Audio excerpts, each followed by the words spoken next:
안녕하세요. 저는 뷰티샵에서 원장으로 일하고 있는 40대 중반의 여자입니다.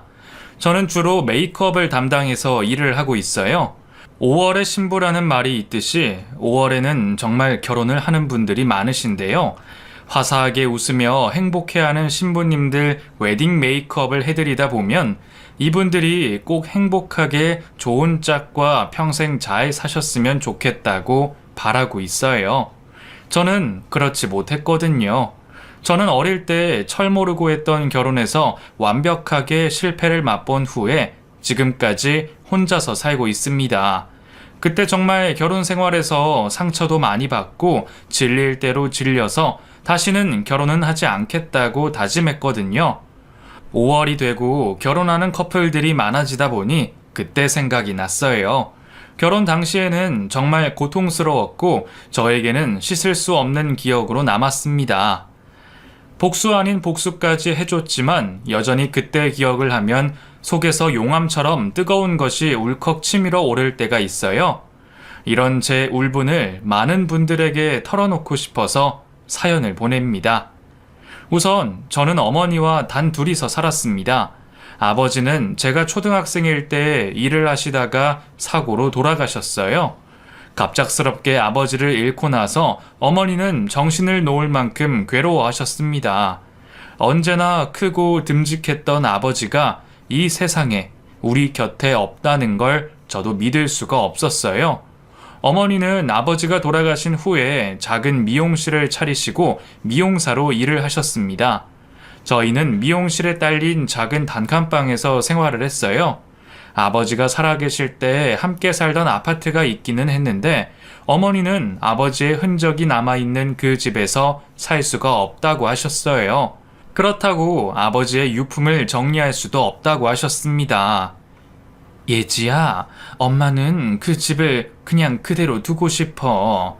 아버지 유품은 천천히 정리하고 그 집은 전세를 주려고 해. 알았어요, 엄마. 나는 여기 미용실에서 사는 것도 괜찮아. 걱정하지 마요. 그래, 우리 예지. 엄마랑 건강하게 행복하게 살자. 어머니와 저는 서로를 의지하면서 살았습니다. 미용실 단칸방에서 살기는 했지만 그렇게 힘들지는 않았어요.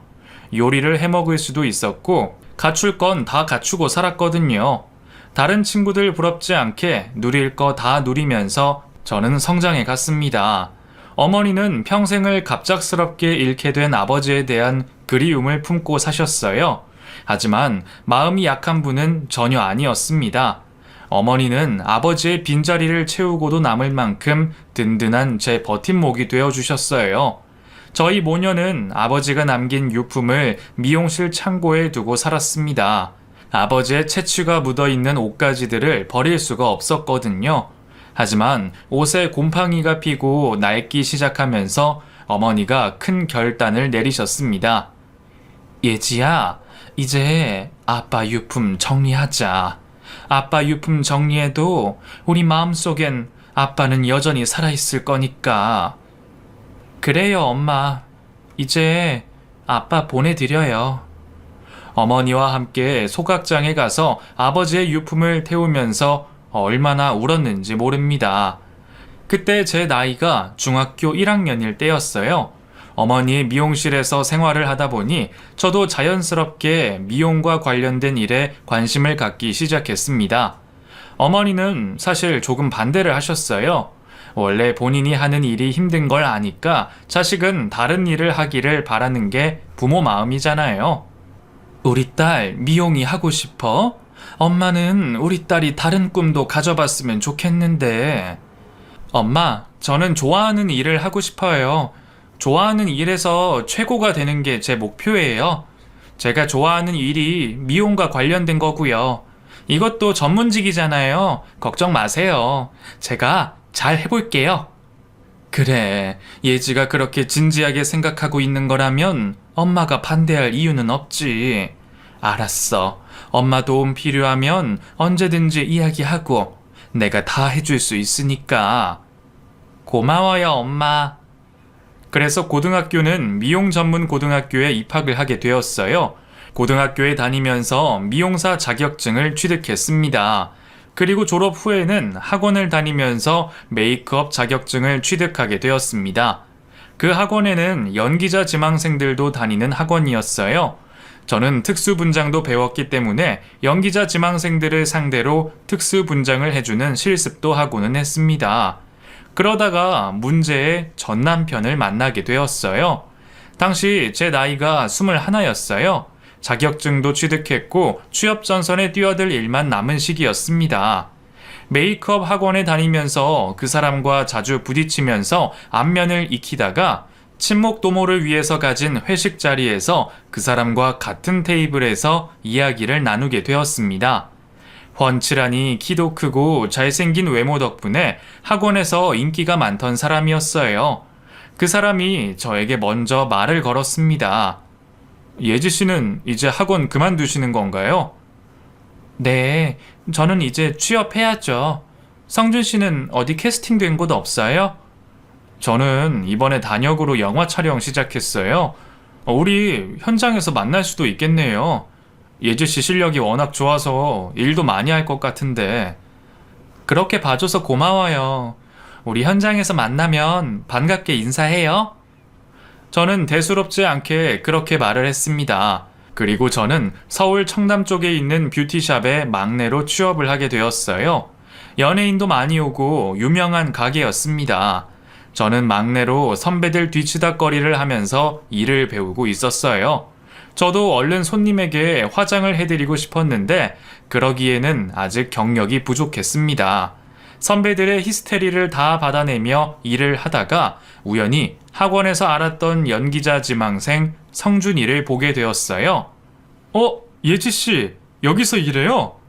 아, 네, 반가워요. 정말 만났네. 어디 일하러 가요?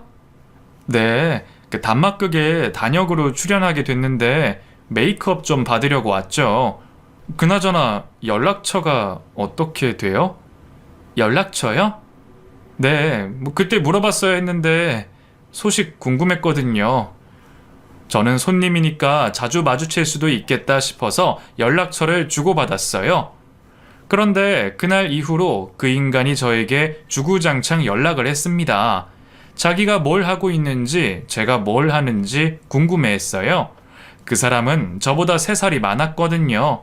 드라마 단역부터 작은 소극장에서 연극 배우로도 일을 하고 있었습니다.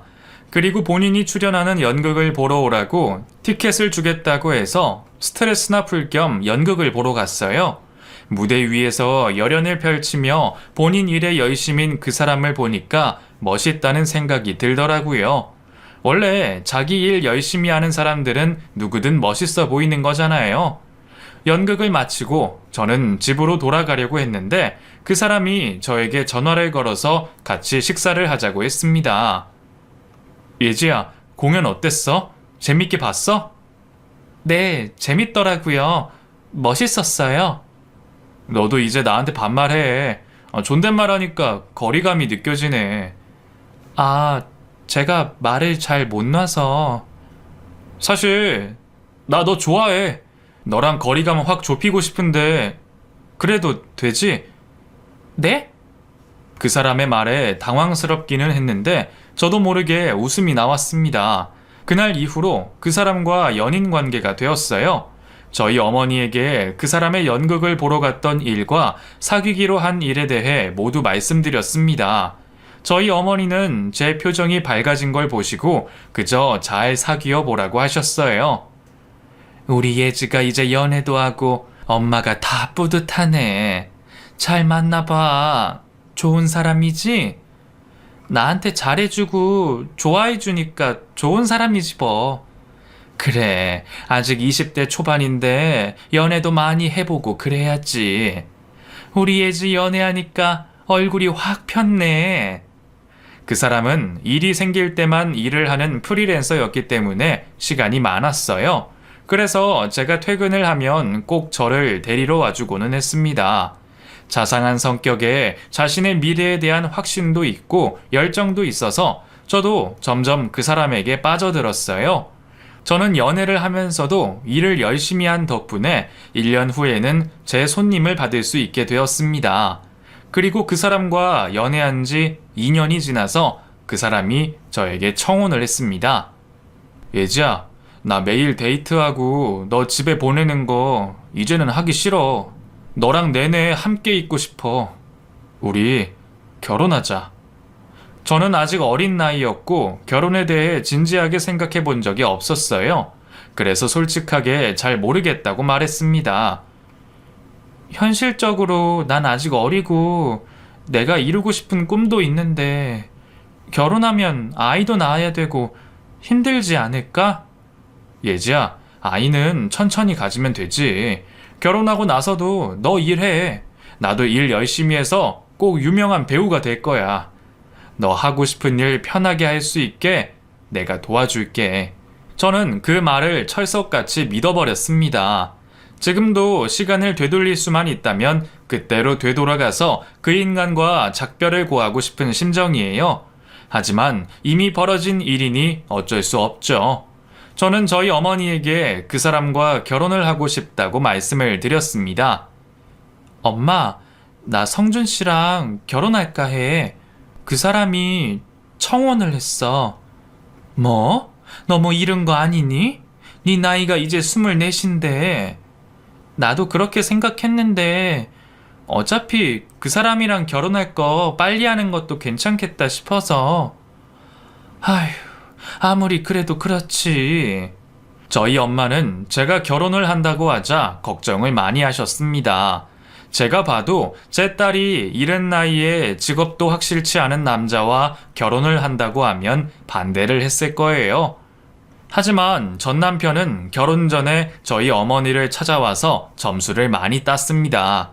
본인이 가지고 있는 비전에 대해서 청산유수로 말을 잘했거든요. 그렇게 상견례 자리를 갖게 되었어요. 그리고 식당을 운영하시던 시부모님이 저희에게 결혼을 하면 자신들과 5년간은 함께 살자고 말했습니다. 솔직히 우리도 아들 하나 있는데 그냥 장가 보내기는 싫네요. 게다가 애들 집도 해줄 형편도 못 되고 애들 자리 잡을 때까지는 우리 집에서 같이 살면 좋을 것 같은데 남는 방도 있으니까 사돈 생각은 어때요? 시어머니가 그렇게 말하자 저희 어머니는 고민을 했습니다. 그리고 말씀하셨어요. 그러면 애들 독립할 수 있을 때까지는 그렇게 하세요. 저라도 애들 집을 해주면 좋을 텐데 제가 가지고 있던 아파트에는 지금 이미 전세로 사람들이 살고 있어서. 아파트가 있어요? 어머, 얼마나 되는 건데? 얼마 안 돼요. 오래된 아파트고 평수도 작아서. 그렇구나. 난 또 별거 없네. 아무튼 나는 애들 데리고 살고 싶으니까 그렇게 해요. 결혼식도 그냥 형편대로 진행하고요. 시어머니가 그렇게 말했고 시아버지는 아무 말이 없었습니다. 시아버지는 시어머니에게 잡혀 사는 분이었어요. 시어머니는 형편대로 결혼을 진행하자고 하셨지만 결혼식을 준비하면서 저희 어머니에게 예단비 1,000만 원을 요구했습니다. 저희 어머니는 검소하고 돈을 함부로 쓰는 분이 아니었어요. 하지만 딸이 결혼을 한다고 하니까 그 돈을 저 모르게 그냥 주셨던 모양이었습니다. 그 사실은 나중에야 알게 되었어요. 예단비를 주면 예물을 줘야 하는데 서로 주고받는 건 없었습니다. 거의 삥을 뜯긴 거나 다름없었죠. 결혼 직전에야 저희 어머니께서 그 이야기를 해주셨어요. 내가 너희 시어머니한테 예단비 1,000만 원 보냈어. 너희랑 같이 사는데 그 정도는 보내야 할 것 같아서. 원래 3,000을 요구했는데 내가 그럴 돈은 없어서. 미안해, 예지야. 엄마, 아니에요. 미안하긴요. 나야말로 엄마 두고 시집 가려니까 갑자기 다 때려치우고 싶어. 무슨 소리야. 이서방이랑 잘할 생각해야지. 엄마 걱정은 하지 마. 당시에는 미처 깨닫지 못했지만 저는 제 발로 지옥 불구덩이로 들어가고 있던 것이었어요. 아무튼 그렇게 결혼을 한 후에 저희는 신혼여행도 가지 않고 바로 시댁으로 들어가서 살게 되었습니다. 시댁은 30평대의 아파트로 방이 4개였어요. 그중 작은 방에서 신혼살림을 꾸렸습니다. 결혼을 하자마자 시어머니는 저에게 시집살이를 시키기 시작했어요. 아유, 피곤해. 결혼식이 참 피곤한 일이야. 얘, 너 뭐 살림은 좀 할 줄 아니? 엄마랑 둘이 살면서 그래도 배운 게 있겠지. 저녁밥 좀 차려봐라. 저는 할 줄 아는 요리라고는 된장찌개, 김치찌개, 미역국 뿐이었습니다. 친정엄마와 살면서 반찬은 친정엄마가 도맡아서 해주셨거든요. 바로 밥을 차리라고 하니까 당황스러웠어요. 낯선 부엌에서 찬장을 열어가며 요리 재료를 찾았습니다. 남편은 도와줄 생각도 하지 않고 방으로 들어가서 게임만 하고 있었어요. 저는 겨우겨우 된장찌개를 끓이고 멸치볶음만 해서 밥상을 차렸습니다. 냉장고에 있던 반찬들을 꺼내서 저녁밥을 다 차리니까 기진맥진하더라고요. 식사하러 오세요. 다 했어요. 아니 뭐 사람 굶어 죽일 작정도 아니고 이거 차리는데 뭘 그리 시간이 오래 걸려? 시어머니가 타박을 했습니다. 그리고 자리에 앉아서 된장찌개를 한술 뜨자마자 숟가락을 집어 던졌어요. 국이 왜 이렇게 짜? 너 간 안 봤니? 짜요? 제 입에는 괜찮은데. 그럼 내가 거짓말이라도 한다는 거야? 아우, 나 안 먹어. 너 요리할 때 인터넷 좀 보고 해라. 요즘에는 인터넷에 잘 나와 있는데 그 정도도 못해?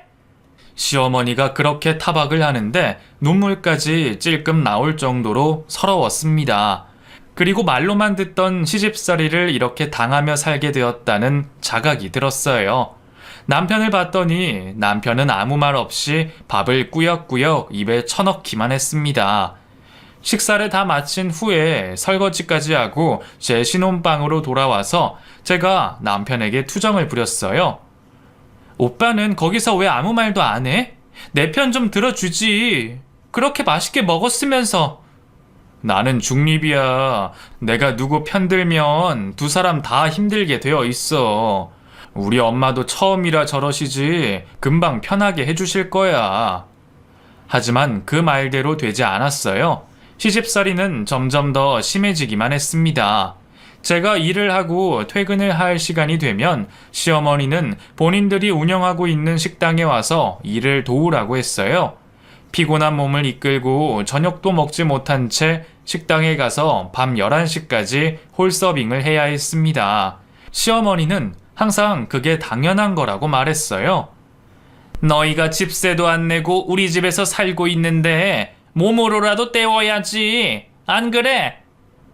네. 저는 시어머니의 말에 자포자기 심정으로 그렇게 대답했습니다. 남편은 드라마니 뭐니 오디션을 보러 다니기 바빴고 얼굴 볼 시간도 없었어요. 결혼을 하고 나서 모든 상황이 예상과는 딴판으로 진행되고 있었습니다. 저는 나날이 살이 빠져갔어요. 결혼을 하고 반년 만에 살이 10kg 가까이 빠져 있었습니다.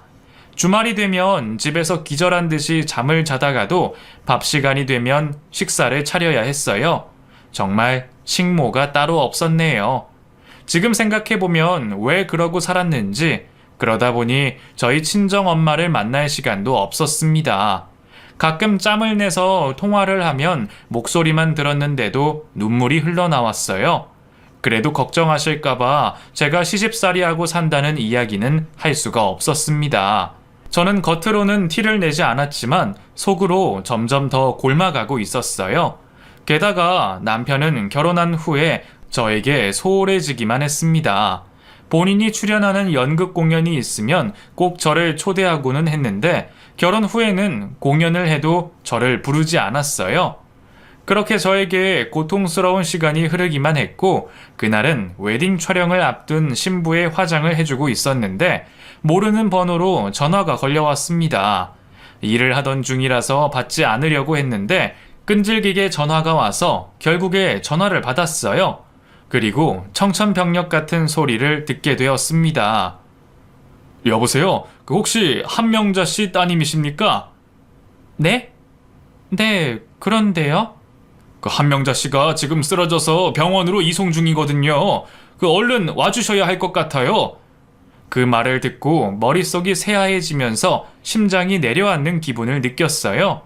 저는 가게의 사정을 말한 후에 바로 병원으로 달려갔습니다. 결혼한 후에 거의 1년 만에 만난 엄마는 뇌출혈로 쓰러져서 응급처치를 받고 있었어요.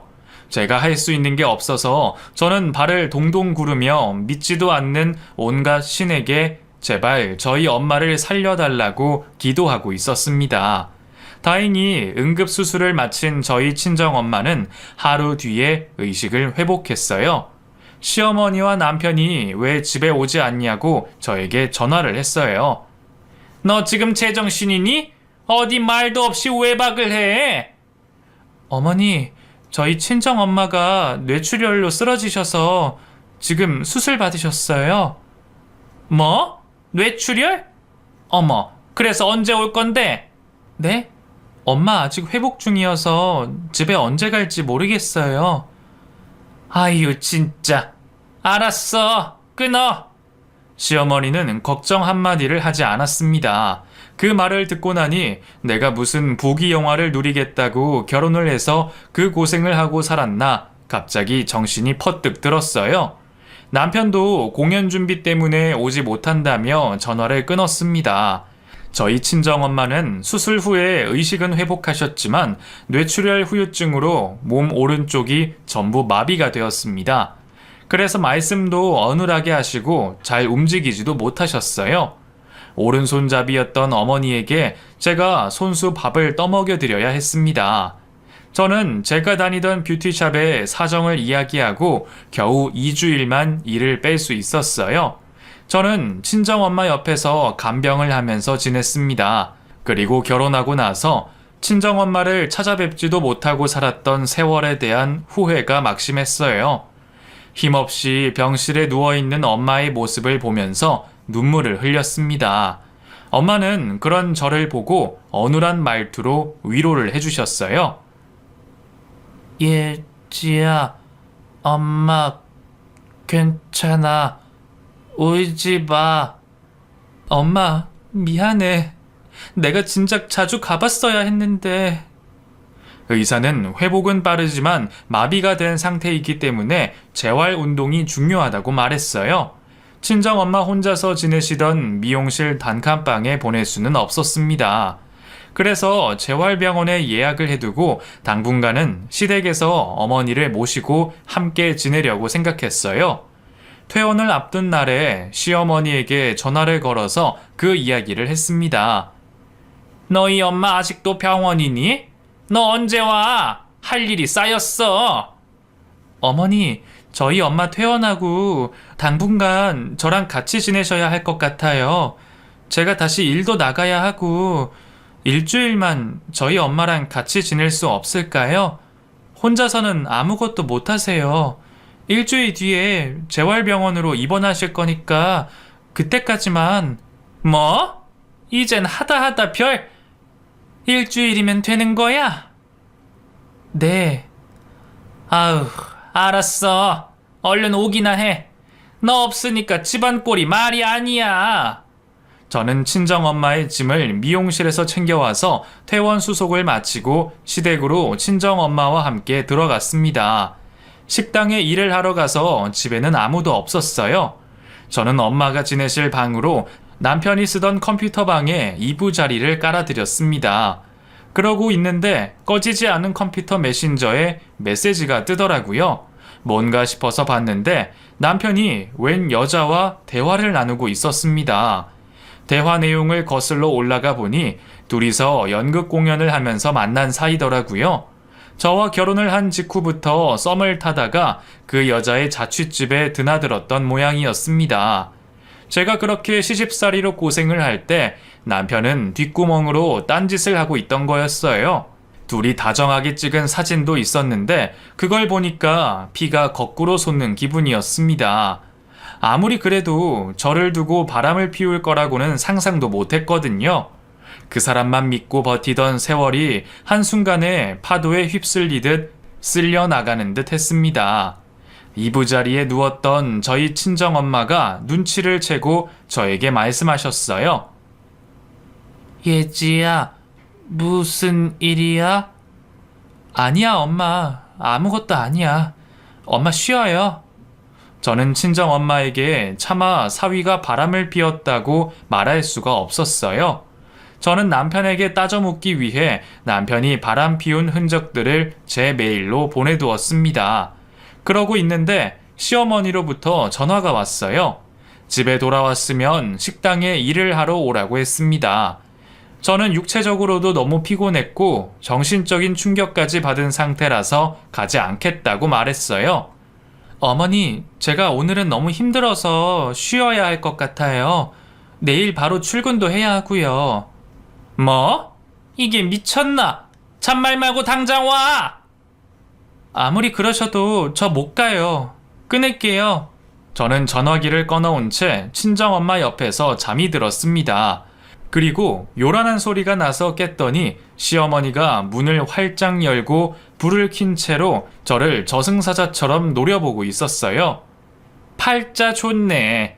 잠이나 쳐자고 있고. 오셨어요?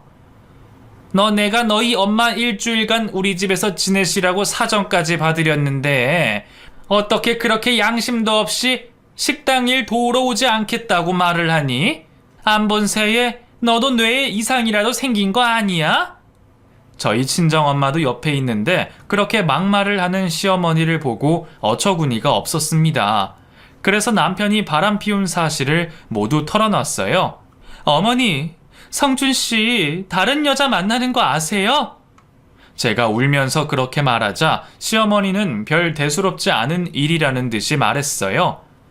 원래 남자는 한 번씩 바람도 피우고 그러는 거야. 여자가 이해하고 살아야지. 그게 뭔 대수라고 눈 동그랗게 뜨고 시어머니한테 대들어? 어디서 그지 같은 애랑 결혼을 해서 우리 아들이 고생이 많지.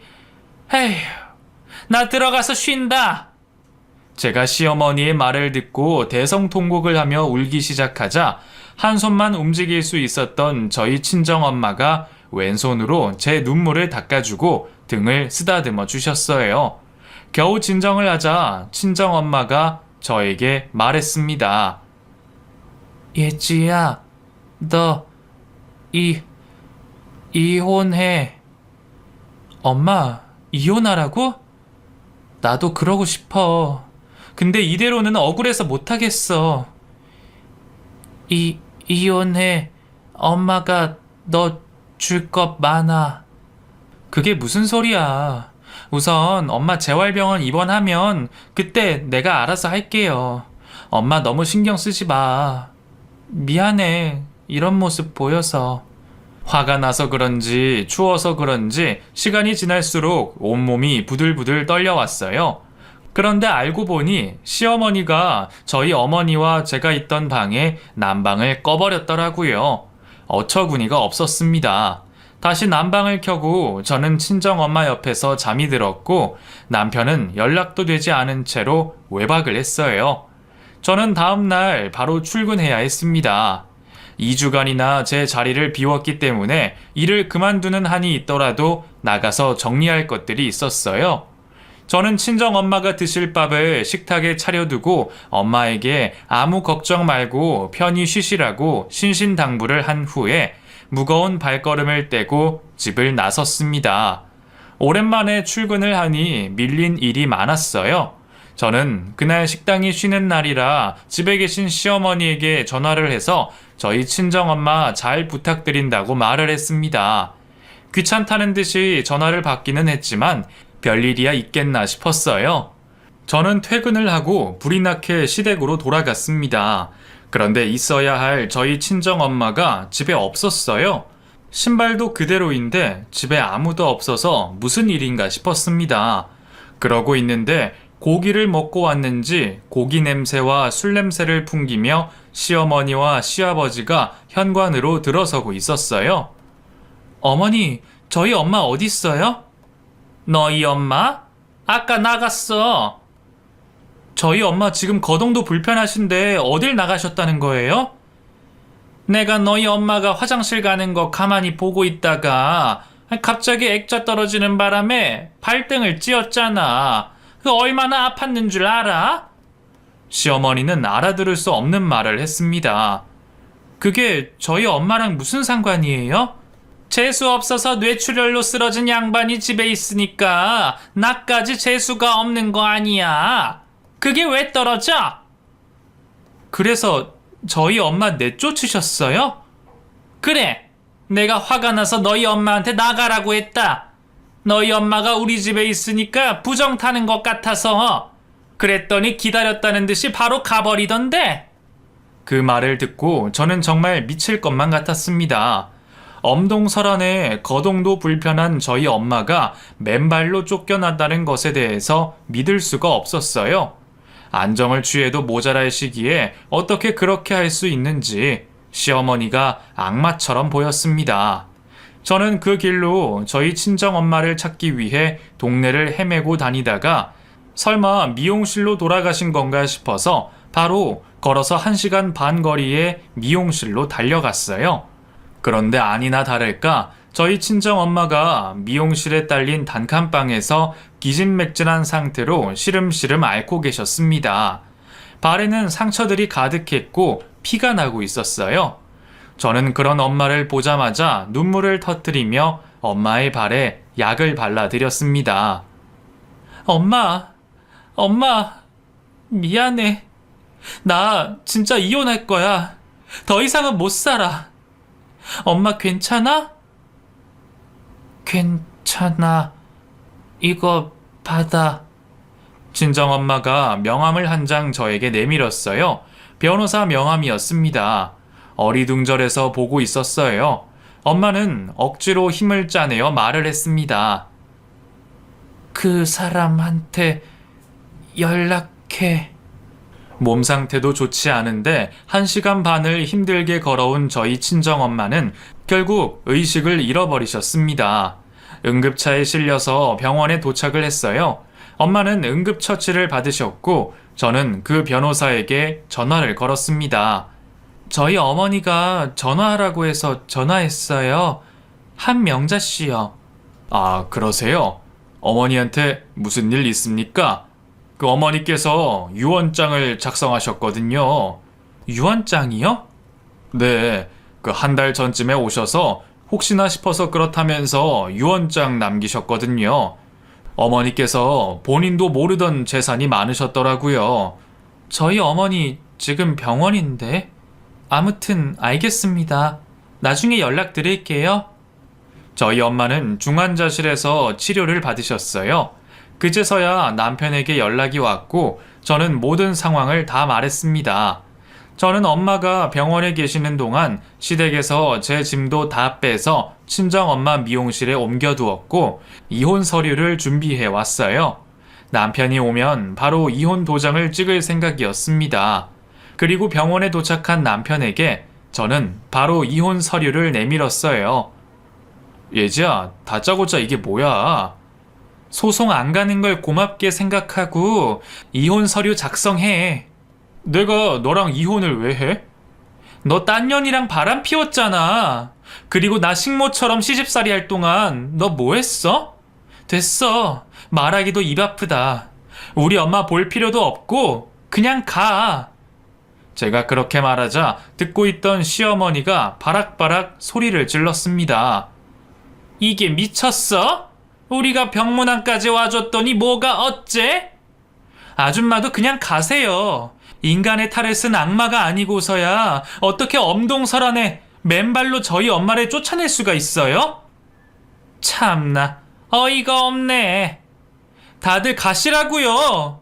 당신은 이혼 서류 작성해서 바로 구청에 제출해. 제가 그렇게 말하자 시어머니가 남편에게 그냥 이혼하라면서 남편을 끌고 갔습니다. 저희 친정엄마는 중환자실에서 계속 입원을 하고 계셨어요.